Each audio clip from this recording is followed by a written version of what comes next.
Hi, I'm Samantha A. Camp, reading for Nora, and I have no known conflicts. We do a lot of things that aren't good for us. Things we do because our parents tell us from an early age. Our parents, our churches, our leaders, everyone tells us that we need it, so we believe it. And the idea gets etched inside our skulls, and you only think you need it because it's all you've ever been told. They tell us it's an expression of love, the ultimate expression of love, the one that we're all working towards. But how does that make any sense? To say, I love you, therefore you should tie yourself to me. You can never leave me. You can never love anyone else. You are off limits. I own you. I own you. That's what marriage says. To me, that sounds more cruel than kind. Also, when people marry, they say, I choose you and I choose you forever. But who is this you that they're choosing? Because people change.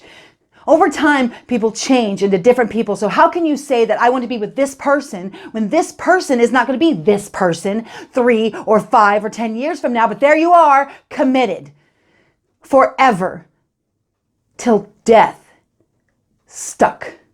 Stuck either with a person you don't want to be with or with a person pretending to be a person they no longer are. And I mean, I'd even go so far as to say that marriage changes a person for the worse. Because before marriage, you're wooing that other person. Wooing, what does that mean? That means always putting your best, your kindest, your most attractive side forward. And you woo until you can convince the other person to commit to marriage. And then what happens? What happens when there's no more reason to woo, to put your best side forward? Marriage tells us that you're committed. You're bound to this other person regardless of how you're treated. Think about it. Don't you think that encourages couples to treat each other however they want, to be as awful as you want? It doesn't matter because you're in it until death. This happens all the time and people are miserable. Yes, we want to be intimate with another person, to know another person, to love that person deeply and to be naked with that person. But why do we need a marriage for that? And why does it need to be with just one person and for the rest of your life? It seems so sad. And we know it's sad. We know it, and we feel it. And we go and we reach outside that contract of marriage all the time. It happens. Men and women, we fail to be faithful because deep down we ache for more, because this ache is in the core of who we are. But we stomp it out and we beat ourselves up for failing to be something we never were to begin with. And so I say, well, just end it. End marriage, and it will end. I know it. In the future, 20, 30 years from now, marriage will be a thing of the past. And those in the future will look back on us and they'll be in shock, in total just awe at how stupid we are, how backwards our thinking, how sad it is that we put ourselves through this completely unnecessary process of self-torture.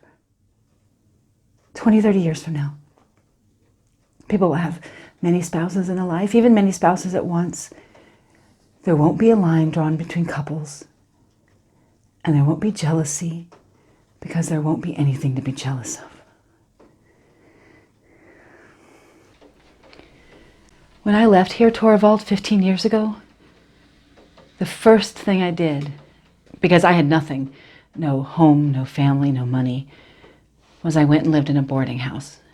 And because I had no real skills other than I could sew things, I did that and made money sewing. And bit by bit saved up what I could, because what I really wanted to do for the first time in my life was be by myself. So when I saved enough money, I left the boarding house and went and lived up north. I found what was basically an abandoned shack, and even though I was living by myself for everything I did, every decision I made, from what I ate to when I went to bed. I could hear a voice in the back of my head that either sounded like you or my father or the pastor or any number of other people I knew. I'd always, in my head, somehow managed to check in with that person to see what he thought. Even though that person wasn't a person, but my thinking of that person.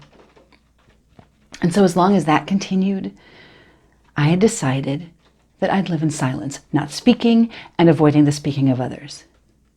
And I'd live like this until I couldn't remember what other people sounded like, until I no longer heard a voice in my head other than my voice, or what I was certain had to be my voice. That was almost 2 years. 2 years of silence. And once I could hear my voice, I could think of things that I wanted, that had nothing to do with what anyone else wanted. It's really hard to hear your own voice. And every time you lie, it makes your voice harder to hear. And a lot of what we do is lying.